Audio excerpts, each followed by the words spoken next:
ભારતની રાષ્ટ્રીય ચળવળો. પ્રસ્તાવના. ભારતના વસવાટ દરમિયાન બ્રિટિશરોએ ભારતની રાજકીય પરિસ્થિતિથી પરિચિત થયા. ભારતની રાજકીય ખટપટો અને આંતરિક નબળાઈનો લાભ ઉઠાવી બ્રિટિશ ઈસ્ટ ઇન્ડિયા કંપનીએ ઈસવીસન 1757માં બંગાળામાં પગ પેસારો કરી ઈસવીસન 1857ના સંગ્રામ સુધીના 100 વર્ષના શાસનકાળ દરમિયાન ભારત પર પોતાનું આધિપત્ય જમાવી દીધું. અંગ્રેજોએ પોતાનું આધિપત્ય જળવાઈ રહે તે માટે દેશમાં મજબૂત વહીવટી માળખાનો ધીરે ધીરે વિકાસ કર્યો. અંગ્રેજોએ સ્થાપેલા વહીવટી માળખા દ્વારા દેશમાં સમાન કાયદા, સમાન વહીવટ અને બ્રિટિશ પ્રણાલિકા અનુસારનું ન્યાયતંત્ર અમલમાં આવ્યું. આમ છતાં ભારતમાં રહેનારા અંગ્રેજોએ ઇંગ્લેન્ડને વધુ લાભ થાય તેવા કાયદા અને વહીવટની સ્થાપના કરી. અંગ્રેજોએ ભારતના ભોગે ઇંગ્લેન્ડને સમૃદ્ધ બનાવી ભારતનું સૌથી વધુ આર્થિક શોષણ કર્યું. 1857નો સંગ્રામ. ભારતમાં 1857નો સ્વાતંત્ર્ય સંગ્રામ થવા માટે રાજકીય અસંતોષ, આર્થિક શોષણ, સામાજિક અને ધાર્મિક પરિબળો, લશ્કરી પરિબળ તેમજ તાત્કાલિક પરિબળ જેમાં એનફિલ્ડ રાઇફલને લશ્કરમાં દાખલ કરવાની નીતિ જવાબદાર હતી. સંગ્રામનો પ્રથમ શહીદ મંગળ પાંડે હતો. આ સંગ્રામમાં નાના સાહેબ, તાત્યા ટોપે, રાજા કુંવરસિંહ, રાણી લક્ષ્મીબાઈ, બહાદુર શાહ ઝફર વગેરે સંગ્રામકારીઓ સામેલ થયા હતા. 1857ના સંગ્રામના ઘણા પરિણામો અને અસરો ઊભી થઈ, જેમાં ભારતમાં કંપની શાસનનો અંત અને બ્રિટિશ તાજના શાસનની શરૂઆત એટલે કે રાણી વિક્ટોરિયાનો ઢંઢેરો વહીવટી, લશ્કરી, સામાજિક, ધાર્મિક નીતિમાં બદલાવ વગેરેનો સમાવેશ કરી શકાય. 1857નો સંગ્રામ નિષ્ફળ જવા માટે નિર્ધારિત સમય કરતાં વહેલી શરૂઆત, કેન્દ્રીય નેતાગીરીની ઉણપ, અપૂરતા અને પછાત શસ્ત્રો, સંગ્રામકારીઓમાં રાષ્ટ્રીય ભાવના કરતાં પોતાના અંગત સ્વાર્થને પ્રાધાન્ય, યોગ્ય અને સંગઠિત નેતૃત્વનો અભાવ જેવા કારણો જવાબદાર હતા, જેનો વિસ્તૃત અભ્યાસ તમે અગાઉના ધોરણમાં કરી ગયા છો. બહિષ્કાર અને સ્વદેશી ચળવળ. ભારતની રાષ્ટ્રીય ચળવળોમાં એ એક મહત્વનો બનાવ હતો. બંગભંગના આંદોલનની સાથે સાથે બહિષ્કાર અને સ્વદેશી ચળવળનો અંગ્રેજોની કૂટનીતિના પરિણામરૂપ ભાગલા પાડો અને રાજ કરોની નીતિને લીધે બહિષ્કાર અને સ્વદેશી ચળવળને વેગ મળ્યો. બ્રિટિશ શાસન સમયે બંગાળ એ સૌથી મોટો પ્રાંત હતો, જેમાં આજના બંગાળ, બિહાર અને ઓરિસ્સાનો સમાવેશ થતો હતો. ભારતના બીજા પ્રદેશો કરતાં બંગાળ રાષ્ટ્રીય ચેતનાનું કેન્દ્રબિંદુ હતું. રાષ્ટ્રીય ચળવળનો વેગ અને વિચાર બંગાળમાંથી મળતો. વળી 1857ના સંગ્રામમાં હિન્દુ અને મુસ્લિમ એક સાથે અંગ્રેજો સામે લડ્યા હતા. તેથી ભાગલા પાડો અને રાજકરોની અંગ્રેજોની કૂટનીતિ દ્વારા કોમવાદને ઉત્તેજન આપવા માટે ભાગલા પાડવામાં આવ્યા હતા. વાઇસરોય કર્ઝન દ્વારા વિશાળ બંગાળ પ્રાંતના વહીવટી કાર્યક્ષમતા લાવવાના બહાના હેઠળ પૂર્વ બંગાળ અને પશ્ચિમ બંગાળ એમ બે ભાગલા પાડ્યા. બંગાળાના ભાગલાનો ઉગ્ર વિરોધ શરૂ થયો. 16 ઓક્ટોબર 1905ના રોજ બંગાળ પ્રાંતના ભાગલાનો અમલ કરાયો. તે દિવસ સમગ્ર બંગાળ પ્રાંતમાં રાષ્ટ્રીય શોક દિન તરીકે મનાવાયો. તે દિવસે તમામ વિદેશી માલનું બહિષ્કારનું આંદોલન અને સ્વદેશી માલના ઉપયોગને ઉત્તેજન આપવાનું એલાન પણ થયું. બંગાળી પ્રજા જ માત્ર નહીં, પરંતુ ભારતના અન્ય લોકો પણ માનવા લાગ્યા કે હિન્દમાં રાષ્ટ્રવાદનો જુવાળ જે જોરશોરથી શરૂ થયો છે તેને રોકવા આ વિભાજન કરાયું છે. તે દિવસે સમગ્ર બંગાળમાં હિન્દુઓ મુસ્લિમોએ એકબીજાને હાથે રાખડી બાંધીને સંગઠન શક્તિના દર્શન કરાવ્યા. આ આંદોલનના મહત્વના 3 લક્ષણો હતા, જેમાં 1. સ્વદેશી અપનાવવું, 2. વિદેશી માલનો બહિષ્કાર કરવો, 3. રાષ્ટ્રીય શિક્ષણ અપનાવવું. સ્વદેશી આંદોલનથી ભારતને ખૂબ લાભ થયો, જ્યારે વિદેશી માલના બહિષ્કારને પરિણામે ઇંગ્લેન્ડના વેપારને મોટો ફટકો પડ્યો. માન્ચેસ્ટરથી આવતું કાપડ બંધ થઈ ગયું. ઇંગ્લેન્ડથી આયાત થતા ખાંડ, બૂટ, સિગારેટ, તમાકુ વગેરેની આયાતો પણ ઘટી અને ભારતમાં બનેલા કાપડનું વેચાણ વધ્યું. સ્વદેશી માલ બનાવવાના કારખાના શરૂ થયા. બંગાળ ઉપરાંત હિન્દના અન્ય પ્રદેશો પંજાબ, ઉત્તર પ્રદેશ, મધ્યપ્રદેશ, મુંબઈ, મદ્રાસ વગેરે પ્રાંતોમાં પણ લડતના પ્રત્યાઘાતો પડ્યા. ગુજરાતમાં પણ સ્વદેશીની લડતનો પડઘો પડ્યો. આનો પડઘો બ્રિટિશ પાર્લામેન્ટમાં જબરદસ્ત પડ્યો અને પાર્લામેન્ટે પુનઃ વિચારણા કરીને માત્ર 6 વર્ષ બાદ ઈસવીસન 1911 બંગાળના ભાગલા રદ કરવા પડ્યા. હિન્દીવાસીઓનો આ એક યાદગાર વિજય હતો. સંગઠન શક્તિનો વિજય હતો. અંગ્રેજ શાસન વિરુદ્ધ જાગૃત થયેલી નવી ચેતનાનો આ નોંધપાત્ર વિજય હતો. મુસ્લિમ લીગ. અંગ્રેજો ભાગલા પાડો અને રાજ કરોની નીતિ અપનાવી હિન્દુ અને મુસ્લિમ વચ્ચે વૈમનસ્ય ઊભું કરવા માંગતા હતા. તે સમયના વાઇસરોય લોર્ડ મિન્ટો અને હિન્દી વજીર મોર્લેએ સાથે મળીને હિન્દના રાષ્ટ્રવાદને કચડી નાખવા યોજના કરી. રાષ્ટ્રીય લડતની તાકાત વધી ગઈ ત્યારે અંગ્રેજોએ ઉપલા વર્ગના મુસ્લિમોની તરફદારી કરવાની શરૂઆત કરી. અલગ મતાધિકાર અને અલગ મતદાર મંડળોની માંગણી કરવા, એક મુસ્લિમ સંગઠનની રચના કરવા મુસ્લિમોના એક જૂથને સમજાવવામાં અંગ્રેજો સફળ રહ્યા. પરિણામે ઈસવીસન 1906માં મુસ્લિમ લીગની સ્થાપના થઈ. આ સંસ્થાની સ્થાપનામાં મુસ્લિમોના ધાર્મિક વડા આગા ખાન, ઢાકાના નવાબ સલીમ ઉલ્લા ખાં, વાઇસરોય મિન્ટો અને તેના ખાનગી મંત્રી ડનલોપ સ્મિથે મહત્વની ભૂમિકા ભજવી હતી. મુસ્લિમો કોંગ્રેસના વાર્ષિક અધિવેશનમાં હાજર ન રહે તે માટે કોંગ્રેસના અધિવેશનના દિવસોએ જ મુસ્લિમ લીગનું વાર્ષિક અધિવેશન ગોઠવવામાં આવતું. આમ અલગ પ્રતિનિધિત્વની માંગણી મુસ્લિમોની નહીં, પરંતુ અંગ્રેજોની નીતિની જ નિપજ હતી. મિન્ટોએ જ મુસ્લિમોને સહયોગી બનાવવાની નીતિની શરૂઆત કરી. તેથી મિન્ટોને કેટલાક લેખકો મુસ્લિમ કોમવાદના પિતા કહે છે. એક ઇતિહાસકાર તો ત્યાં સુધી લખે છે, પાકિસ્તાનના સાચા સર્જક મહમ્મદ અલી ઝીણા કે રહીમતુલ્લા નહીં, પરંતુ લોર્ડ મિન્ટો જ હતા. ત્યારથી જ હિન્દુ મુસ્લિમ સંઘર્ષ વધ્યો અને છેવટે હિન્દના ભાગલામાં પરિણમ્યો. ઉગ્ર ક્રાંતિકારી ચળવળનો ઉદ્ભવ અને વિકાસ. ભારતમાં ક્રાંતિકારી પ્રવૃત્તિની શરૂઆત વાસુદેવ બળવંત ફડકેએ કરી.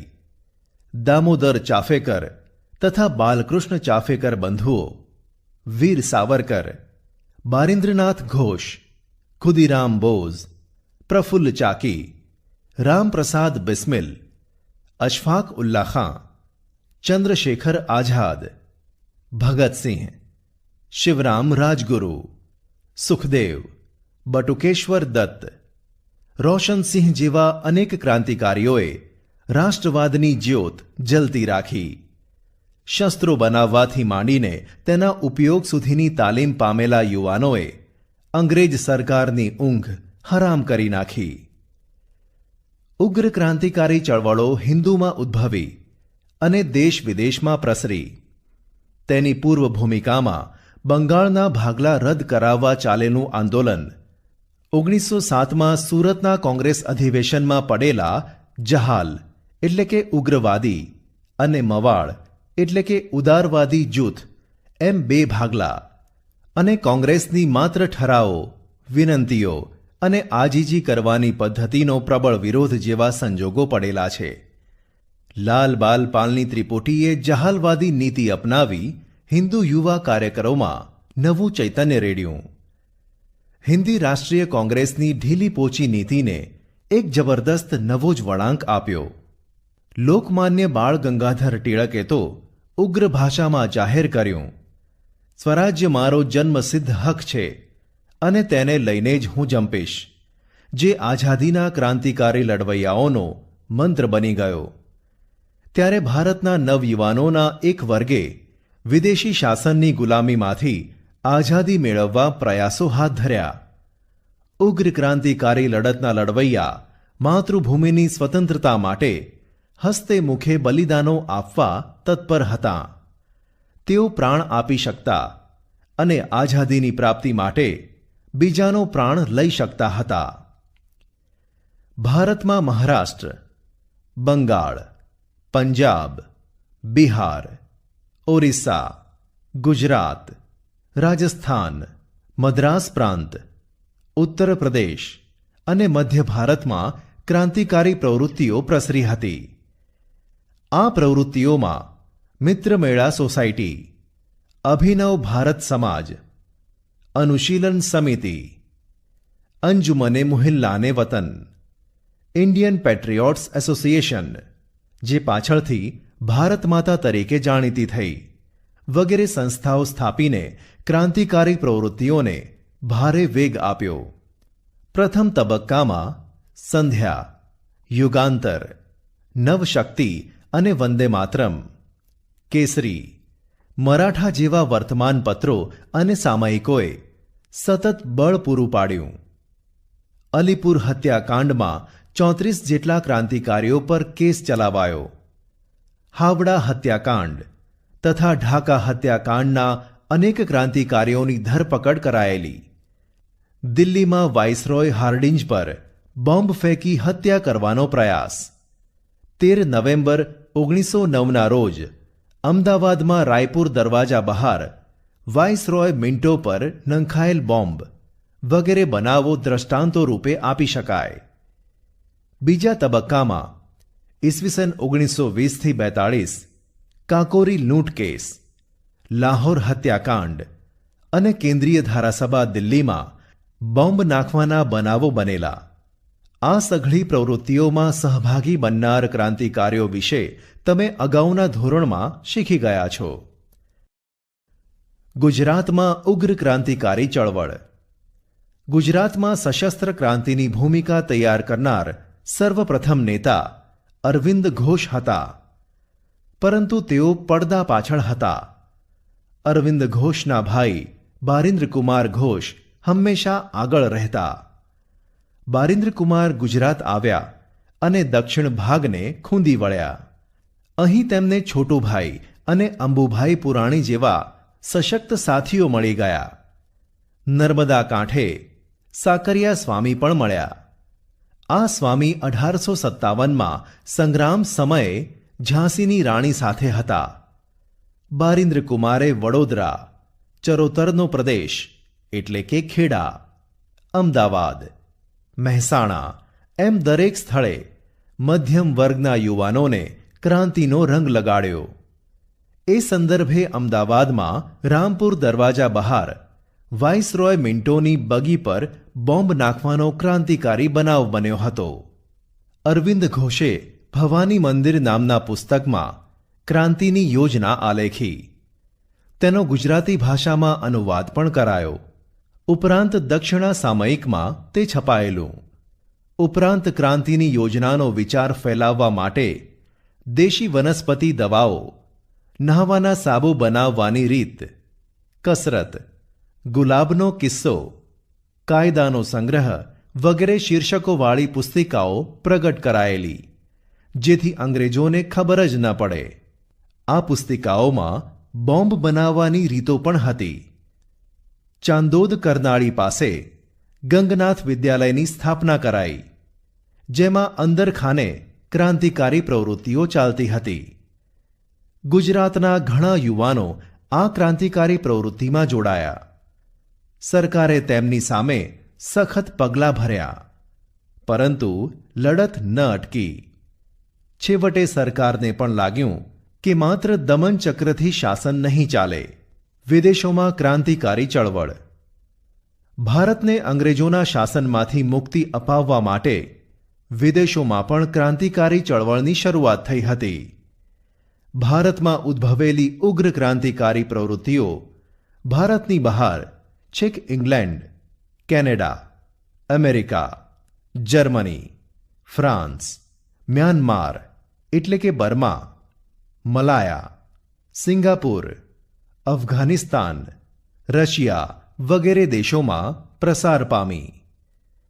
વિદેશમાં ક્રાંતિકારી પ્રવૃત્તિમાં સક્રિય ક્રાંતિકારીઓ શ્યામજી કૃષ્ણ વર્મા, મદનલાલ ધીંગરા, વીર સાવરકર, લાલા હરદયાલ, ઉધમસિંહ, રાજા મહેન્દ્ર પ્રતાપ, મેડમ ભીખાઈજી કામા, સરદાર સિંહ રાણા, મૌલાના અબ્દુલ્લા, મૌલાના બશીર, ચંપક રમણ પિલ્લઈ, ડોક્ટર મથુરસિંહ, ખુદાબક્ષ જેવા ક્રાંતિકારીઓ સંકળાયેલા હતા. વિદેશમાં ક્રાંતિકારી પ્રવૃત્તિઓ. વિદેશમાં થતી ક્રાંતિકારી પ્રવૃત્તિઓ દ્વારા ભારતની ક્રાંતિકારી પ્રવૃત્તિને વેગ મળતો હતો. ઇંગ્લેન્ડથી છુપી રીતે રસોઈયાના બિસ્તરામાં પિસ્તોલો એટલે કે શસ્ત્રો ભારત મોકલતા. ક્રાંતિકારીઓની ટીકા કરનાર અંગ્રેજ વિલિયમ વાયલીની મદનલાલ ધીંગરાએ હત્યા કરી. 1907માં અમેરિકાના કેલિફોર્નિયામાં ઇન્ડિયન ઇન્ડિપેન્ડન્સ લીગની સંસ્થા સ્થપાઈ, જેનું પાછળથી લાલા હરદયાલે ગદર પાર્ટી નામ આપ્યું. 4 ભાષાઓમાં ગદર સાપ્તાહિક શરૂ કરાયું. આ પ્રવૃત્તિમાં તારકનાથ દાસ અને કરતારસિંહ પણ જોડાયેલા. જર્મનીમાં ચંપક રમણ પિલ્લઈએ હિન્દ રાષ્ટ્રીય સ્વયંસેવક દળની રચના કરી. ઇરાકને વડુમથક બનાવી ત્યાંથી ભારત ઉપર આક્રમણ કરવાની યોજના ઘડવામાં આવી. જર્મનીના સ્ટુઅર્ટ ગાર્ડ શહેરમાં યોજાયેલી આંતરરાષ્ટ્રીય સમાજવાદી પરિષદમાં સૌ પ્રથમવાર મેડમ કામાએ તૈયાર કરેલો રાષ્ટ્રધ્વજ ફરકાવ્યો. અફઘાનિસ્તાનમાં તો રાજા મહેન્દ્ર પ્રતાપના રાષ્ટ્રીય પ્રમુખ પદે કામ ચલાઉ સ્વતંત્ર સરકારની રચના કરાઈ, જેમાં બરકતુલ્લા, આબિદુલ્લા, મૌલાના બશીર, શમશેરસિંહ, ડોક્ટર મથુરસિંહ વગેરે હતા. આ સરકારે રશિયા, ઈરાન, તુર્કી વગેરેમાંથી મદદ મેળવવા પ્રયાસ કર્યો. તુર્કીના વડા અનવર પાશા અને ગવર્નરને પણ મળેલા. રેશમી રૂમાલ ઉપર લખેલું ગાલિબનામા ષડયંત્ર તમામ મુસ્લિમોએ એકત્રિત સંગઠિત થઈ ખ્રિસ્તીઓની સામે જંગ માંડ્યો એ પકડાઈ ગયું. રાજા મહેન્દ્ર પ્રતાપે પોતાની સહીવાળી સોનાની પટ્ટી રશિયાના ઝારને મોકલાવી, જેમાં ઝારને ઇંગ્લેન્ડ સાથેના સંબંધો તોડી નાખવા જણાવેલું. રશિયાના ક્રાંતિવીર ટ્રોટ્સ્કીએ તો ભારતના ક્રાંતિકારીઓને બધી જ મદદ કરવા વચન આપેલું. બર્મામાં સોહનલાલ પાઠકે અને સિંગાપુરમાં પરમાનંદે ક્રાંતિકારી પ્રવૃત્તિઓ કરી. ઉપરાંત કામાગાટામારુ અને તોશામારુ સ્ટીમરોની ઘટનાએ ક્રાંતિકારીઓને વિદેશોમાં અંગ્રેજો વિરુદ્ધ લાગણી જાગ્રત કરવામાં પ્રેરક બળ પૂરું પાડ્યું. ભારતની રાષ્ટ્રીય અને ઉગ્ર ક્રાંતિકારી ચળવળના ઇતિહાસમાં દેશદાઝથી ભરેલા 18 થી 24 વર્ષની વય ધરાવતા યુવાનો જ હતા. મોતને મુઠ્ઠીમાં લઈ ગમે તેવા સાહસ અને રોમાંચક કાર્યો તેઓ પાર પાડતા અને પકડાઈ જાય તો હસતે મુખે ફાંસીને માચડે ઇન્કલાબ જિંદાબાદ અને વંદે માતરમના ગગનભેદી નારા સાથે ચડી જતા અને એ રીતે મા ભૌમની આઝાદીના ઉમદા ધ્યેયને માટે વીર ગતિ પામતા. તેમણે જે ઊંચી દેશભક્તિ, ત્યાગ અને બલિદાન આપ્યા છે તે યુવા પેઢીને સદીઓ સુધી પ્રેરણા આપ્યા કરશે. મોર્લે મિન્ટો સુધારા 1909. ભાગલા પાડો અને રાજ કરોની નીતિ અપનાવી અંગ્રેજોએ હિન્દુ અને મુસલમાન વચ્ચે કોમી વૈમનસ્ય ઊભું કરવા માટે યોજના ઘડી. આગા ખાનના નેતૃત્વ નીચે મુસ્લિમોનું પ્રતિનિધિત્વ મંડળ વાઇસરોય મિન્ટોને મળ્યું. તે વખતે હિન્દી વજીર મોર્લે હતા. આ સુધારાને મોર્લે મિન્ટો સુધારા કહે છે. ગાંધીજીનું ભારતમાં આગમન. ગાંધીજી દક્ષિણ આફ્રિકામાં રંગભેદ વિરુદ્ધ સત્યાગ્રહની લડત સફળ રીતે લડીને પાછા ફર્યા.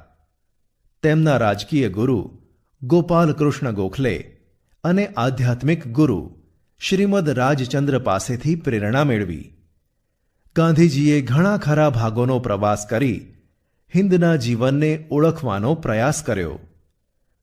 હિન્દુસ્તાનની ગરીબીનું મૂળ અંગ્રેજો દ્વારા થતા શોષણને કારણભૂત ગણી હિન્દમાંથી બ્રિટિશ શાસનને નાબૂદ કરવાના ઉપાયો વિચાર્યા. રોલેટ એક્ટ ઈસવીસન 1919. બ્રિટિશ સરકારે ઇંગ્લેન્ડના કાયદા ખાતાના પ્રધાન રોલેટના અધ્યક્ષપદે રોલેટ એક્ટ ઘડી કાઢ્યો. આ કાયદો ક્રાંતિકારીઓ અને રાષ્ટ્રવાદીઓનું દમન કરવાના ઉદ્દેશથી ઘડાયેલો હતો. વ્યક્તિ સ્વાતંત્ર્ય અને વાણી સ્વાતંત્ર્યને હણી નાખતો આ કાયદો કાળા કાયદા તરીકે ઓળખાયો. આ કાયદા મુજબ કોઈ પણ શંકાસ્પદ વ્યક્તિની ધરપકડ કરી શકાતી અને તેના પર મુકદ્દમો ચલાવ્યા સિવાય દિવસો સુધી જેલમાં પૂરી રાખી શકાતી. જેથી ગાંધીજીએ આને કાળો કાયદો કહ્યો. મોતીલાલ નહેરુના મતે દલીલ, અપીલ અને વકીલાતનો અધિકાર લઈ લેવામાં આવ્યો. આ કાયદાથી બ્રિટિશ સરકારને વિરોધીઓનું દમન કરવાની વિશાળ સત્તા મળી ગઈ. તેથી તેનો નેતાઓ અને પ્રજાએ ઠેર ઠેર વિરોધ કર્યો. સભાઓ, સરઘસો, દેખાવો અને હડતાળોનું તેના વિરોધમાં આયોજન થયું. ગાંધીજીની દિલ્હીમાં સરકારે ધરપકડ કરી. પંજાબમાં ડોક્ટર સત્યપાલ અને ડોક્ટર કિચલુની ધરપકડ કરતાં આંદોલન ઉગ્ર થયું. સરકારે દમનનો દોર છૂટો મૂક્યો. જલિયાવાલા બાગનો હત્યાકાંડ 13 એપ્રિલ 1919. પંજાબમાં અમૃતસરમાંથી લોકપ્રિય નેતાઓ ડોક્ટર સત્યપાલ અને ડોક્ટર કિચલુની ધરપકડ થઈ. તેના વિરોધમાં વૈશાખીના તહેવારના દિવસે પંજાબના અમૃતસરમાં આવેલા જલિયાવાલા બાગમાં એક સભાનું આયોજન થયું. લશ્કરના સૈનિકોને લઈને જનરલ ઓડોનિલ ડાયર ત્યાં પહોંચી ગયો. કશી જ પૂર્વ ચેતવણી આપ્યા વગર મશીનગનમાંથી ગોળીઓનો વરસાદ નિર્દોષ પ્રજા પર વરસાવ્યો. બાગની ચારે બાજુએ ઊંચી દિવાલો, વચ્ચે અવાવરૂ કૂવો અને બહાર નીકળવાનો સાંકડો એક જ માર્ગ હોવાથી સંખ્યાબંધ લોકો ગોળીબારનો ભોગ બન્યા. સરકારી અહેવાલ મુજબ 379 લોકો માર્યા ગયા અને 1200 ઘવાયા. જ્યારે કોંગ્રેસે નિમેલી તપાસ સમિતિના મતે 1000 માણસો માર્યા ગયેલા. બ્રિટિશ સરકાર વતી તપાસ કરનાર હન્ટર કમિશને જનરલ ડાયરનો બચાવ કર્યો અને અજાણતા થઈ ગયેલી પ્રામાણિક ભૂલ તરીકે ક્ષમ્ય ગણી. બીજી તરફ ડાયર જ્યારે ઇંગ્લેન્ડ પાછો ફર્યો ત્યારે તેનું 2000 પાઉન્ડ તથા તલવાર આપીને સન્માન કરાયું. આથી હિન્દની પ્રજાને જબરજસ્ત આઘાત લાગ્યો. આ અમાનવીય હત્યાકાંડ પછી ગાંધીજીની અંગ્રેજો પરત્વેની રહી સહી શ્રદ્ધા પણ ડગી ગઈ. આ બનાવે સમગ્ર દેશમાં રાષ્ટ્રીય એકતા સ્થાપવામાં મહત્વનો ભાગ ભજવ્યો. અસહકારના ભાવિ આંદોલનની ભૂમિકા પણ આ હત્યાકાંડે પૂરી પાડી. ખિલાફત ચળવળ. પ્રથમ વિશ્વયુદ્ધ દરમિયાન તુર્કી જર્મનીના પક્ષે હતું. તેથી ઇંગ્લેન્ડના વિજય પછી તેની સાથે જે સંધિ કરવામાં આવી હતી તેની શરતો અત્યંત કડક અને અન્યાયી હતી. તુર્કીનો સુલતાન એ વખતે ઇસ્લામ ધર્મના ખલીફા એટલે કે ધાર્મિક વડા હતા. તેણે જે કડક શરતો લદાયેલી તેનો વિરોધ કરીને તેણે હળવી કરવા માટે ભારતમાં જે ચળવળ થઈ તેને ખિલાફત ચળવળ કહેવાય છે. અલી ભાઈઓ મૌલાના શૌકત અલી અને મૌલાના મોહમ્મદ અલી આ આંદોલનના મુખ્ય નેતાઓ હતા. હિન્દુ મુસ્લિમ એકતાના ખ્યાલથી ગાંધીજીએ કોંગ્રેસને આ આંદોલનને ટેકો આપવાનો અનુરોધ કર્યો. કોંગ્રેસના ટેકાથી આ આંદોલન વ્યાપક બન્યું. અસહકારનું આંદોલન 1920-23 ડિસેમ્બર 1920માં થયેલા અસહકારના આંદોલનને નાગપુર અધિવેશનમાં બહાલી મળી. કોંગ્રેસે હવે બ્રિટિશ સામ્રાજ્યના નેજા હેઠળ સ્વશાસનને બદલે સ્વરાજ્ય જ જોઈએ એવી બુલંદ માંગણી કરી. હકારાત્મક પાસું આંદોલનના હકારાત્મક પાસામાં હિન્દુ મુસ્લિમ એકતા દ્રઢ બનાવવી, સ્વદેશી ચીજવસ્તુઓનો આગ્રહ રાખવો, ઘેર ઘેર રેંટિયા ફરતા કરવા, ટિળક સ્વરાજ્ય ફંડમાં 1 કરોડ રૂપિયા એકઠા કરવા, ખાદી, અસ્પૃશ્યતા નિવારણ, દારૂબંધી, રાષ્ટ્રીય શિક્ષણનો સમાવેશ થતો હતો. ખંડનાત્મક પાસું જ્યારે બીજી તરફ સરકારી નોકરીઓ, ધારાસભાઓ, સરકારી શાળા કોલેજોનો ત્યાગ કરવો, સરકારી અદાલતો, સ્થાનિક સ્વરાજ્યની સંસ્થાઓમાં નિમાયેલા સભ્યોએ રાજીનામા આપવા, વિદેશી કાપડ અને માલનો બહિષ્કાર, સરકારી સમારંભો, ઇલકાબો એટલે કે ખિતાબો વગેરેનો ત્યાગ કરવો જેવા અનેક કાર્યક્રમોનો સમાવેશ થતો હતો. અસહકાર આંદોલનના કાર્યક્રમો આંદોલનની શરૂઆતમાં મહાત્મા ગાંધીએ પોતાની કેસરે હિન્દ અને રવિન્દ્રનાથ ઠાકોરે નાઇટહુડ સન્માન વગેરેનો ત્યાગ કર્યો. દેશના અન્ય નેતાઓએ પણ પોતાની ઉપાધિ કે પદવીનો ત્યાગ કર્યો. વિદ્યાર્થીઓએ અંગ્રેજી શાળા અને કોલેજો છોડી દીધી. ઠેર ઠેર વિદેશી કાપડની હોળીઓ પ્રગટી. ડ્યુક ઓફ કેનાટ ભારત આવ્યા ત્યારે તેમનો બહિષ્કાર કરાયો. પ્રિન્સ ઓફ વેલ્સના સન્માનનો પણ બહિષ્કાર કરાયો. આવા પગલાંએ દેશભરમાં સારી એવી રાષ્ટ્રીય ઉત્તેજના પ્રગટાવી. બીજી તરફ રાષ્ટ્રીય શાળા કોલેજોની સ્થાપના થઈ, જેમાં કાશી, બિહાર, જામિયા મિલિયા, ગુજરાત વગેરે નામની રાષ્ટ્રીય વિદ્યાપીઠો સ્થપાઈ. સ્વદેશીનો પ્રચાર જોરશોરથી થતાં ઇંગ્લેન્ડથી આયાત થતા કાપડ, પગરખાં, મોજ શોખની ચીજવસ્તુઓમાં ભારે ઘટાડો થતાં તેનો પડઘો બ્રિટિશ પાર્લામેન્ટમાં પડ્યો. ઇંગ્લેન્ડને થયેલા ભારે આર્થિક નુકસાનથી સરકાર ચોંકી ઉઠી. ટિળક ફંડમાં 1 કરોડ રૂપિયાથી વધારે નાણાં એકઠા થયા. તેમજ આંદોલન દરમિયાન હિન્દુ મુસ્લિમ એકતા અનેક પ્રસંગોએ પ્રગટ થઈ. હિન્દુ જમીનદારો અને મુસ્લિમ ખેડૂતો વચ્ચે થયેલા મોપલા બળવો એટલે કે મલબાર ટીકાપાત્ર કહી શકાય અને તેને બ્રિટિશ સરકારે સખત હાથે દબાવી દીધો. આ આંદોલનને નિષ્ફળ બનાવવા સરકારે દમન નીતિનો સહારો લીધો. બેફામ લાઠીમાર, આડેધડ ગોળીબાર, સામુદાયિક ધરપકડો અને અમાનુષી અત્યાચાર કરવામાં આવ્યો. હિન્દુ મુસ્લિમ એકતાને તોડવાનો નિષ્ફળ પ્રયાસ થયો. ચૌરી ચૌરાનો બનાવ અને આંદોલન મોકૂફ.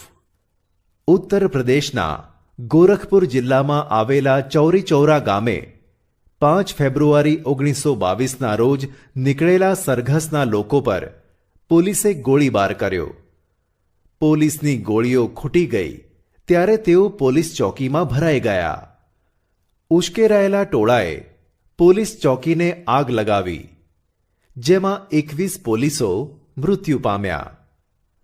આ હિંસક બનાવના સમાચાર મળતા જ ગાંધીજીએ જણાવ્યું કે અહિંસાનું મૂલ્ય નહીં સમજનારા લોકોના હાથમાં સત્યાગ્રહનું શસ્ત્ર મૂકીને મેં હિમાલય જેવડી મોટી ભૂલ કરી છે. એમ કહીને અસહકારનું આંદોલન તત્કાળ પાછું ખેંચી લેવાની જાહેરાત કરી. અસહકારના આંદોલનનું મહત્વ અને તેની અસરો. આ આંદોલનને પોતાના હેતુઓ પ્રાપ્ત કરવામાં ભારે સફળતા મળી ન હતી, પરંતુ તેના નકારાત્મક અને રચનાત્મક કાર્યક્રમો દ્વારા તેમણે લોકોને તેમના અધિકારો પ્રત્યે સભાન કર્યા. સરકાર તરફ એક વિરોધી વાતાવરણ સર્જાયું. લોકોમાં અન્યાયની વિરુદ્ધ સંઘર્ષની ભાવના પ્રબળ બની. ભારતના બધા જ વર્ગોમાં રાજકીય જાગૃતિ આવી. સ્વરાજ્ય માટેની તેમની શ્રદ્ધા અડગ બની. લોકોમાંથી લાઠી, દંડ અને જેલનો ભય દૂર થયો. યુવાનો અને સ્ત્રીઓ પણ રાષ્ટ્ર સેવામાં આગળ આવ્યા અને કોંગ્રેસ લોકોની સંસ્થા બની. દેશમાં રાષ્ટ્રીય શિક્ષણ આપતી શાળાઓ શરૂ થઈ. અંગ્રેજીના સ્થાને હિન્દી ભાષાને મહત્વ મળ્યું. જે રાષ્ટ્રીય આંદોલન અત્યાર સુધી શહેરો, નગરો તેમજ બુદ્ધિજીવીઓ પૂરતું સીમિત હતું, તે ગામડે ગામડે અને સામાન્ય જનતા સુધી વિસ્તર્યું. સ્વરાજ્ય પક્ષ. લોકોમાં આવેલી રાજકીય જાગૃતિને ટકાવી રાખવાના હેતુથી અસહકારની લડત મોકૂફી બાદ ચિત્તરંજન દાસ મુનશી અને મોતીલાલ નહેરુએ સ્વરાજ્ય પક્ષની રચના કરી. તેમનો હેતુ ધારાસભાઓમાં પ્રવેશી સરકારની અયોગ્ય નીતિઓનો વિરોધ કરવાનો હતો. સ્વરાજ્ય પક્ષના સ્થાપકોએ પણ ગાંધીજીના અસ્પૃશ્યતા નિવારણ, હિન્દુ મુસ્લિમ એકતા, રેટિયાને ઘૂમતા કરવા, નશાબંધી વગેરે રચનાત્મક કાર્યક્રમોનો સ્વીકાર કર્યો. નવેમ્બર 1923માં એ સમયે યોજાયેલી ધારાસભાઓની ચૂંટણીમાં સ્વરાજ્ય પક્ષે ઝુકાવ્યું અને કેન્દ્રીય ધારાસભા અને કેટલાક પ્રાંતોની ધારાસભાઓમાં સ્વરાજ્ય પક્ષના ઉમેદવારો ચૂંટાઈ આવતા સ્પષ્ટ બહુમતી મળી. બંગાળ પ્રાંતમાં જોકે બહુમતી ન મળી, છતાં એક મોટા અને મજબૂત પક્ષ તરીકે સ્થાન મેળવી શક્યો. કેન્દ્રીય ધારાસભામાં પક્ષના નેતા તરીકે મોતીલાલ નહેરુ અને બંગાળ પ્રાંતમાં નેતા તરીકે ચિત્તરંજન દાસની વરણી થઈ. સ્વરાજ્ય પક્ષે સરકારી અંદાજપત્રો અને ખરડાઓને નામંજૂર કરી સરકારી અન્યાયી નીતિરીતિનો વિરોધ કર્યો, તેમજ પ્રજાના પ્રશ્નો તરફ સરકારને ધ્યાન આપવાની ફરજ પાડી. સ્વરાજ્ય પક્ષની કામગીરીને કારણે જ સરકારને સાયમન કમિશન 2 વર્ષ વહેલું નીમવું પડ્યું. ધારાસભામાં સ્વરાજ્ય પક્ષે શિસ્તબદ્ધ કામગીરી બજાવી, ઊંચી સંસદીય પ્રણાલીઓ સ્થાપી. ભારતના લોકોમાં લોકશાહી પદ્ધતિએ અને બંધારણીય રીતે શાસન ચલાવવાની ક્ષમતા છે એમ બ્રિટિશ સરકાર સમક્ષ સાબિત કરી બતાવ્યું. આવી સુંદર કામગીરીને પરિણામે હિન્દનો શિક્ષિત વર્ગ સ્વરાજ્ય પક્ષ તરફ આકર્ષાયો. લોકોમાં પણ રાષ્ટ્રીય જાગૃતિનો પુનઃ સંચાર થયો. સ્વરાજ્ય પ્રાપ્તિને વધુ નજીક લાવવામાં આ પક્ષે ખૂબ અગત્યનો ભાગ ભજવ્યો. એ સઘળી બાબતોમાં તેનું મહત્વ અને મૂલ્ય રહેલું છે. જૂન 1925માં ચિત્તરંજન દાસનું અવસાન થતાં સ્વરાજ્ય પક્ષ નબળો પડ્યો. કેટલાક સભ્યો સરકારને સહયોગ આપતા તો કેટલાકે નેશનલ પાર્ટી નામનો નવો પક્ષ સ્થાપતા સ્વરાજ્ય પક્ષની પ્રતિષ્ઠા ઓસરી ગઈ. તે પછી ચૂંટણીમાં તો મદ્રાસ પ્રાંત સિવાય સર્વત્ર તેના ઉમેદવારોને ભારે પરાજય સાંપડ્યો. જો કે બિપિનચંદ્ર પાલ અને સુરેન્દ્રનાથ બેનર્જીએ તો તેની કામગીરીની આકરી ટીકા પણ કરી.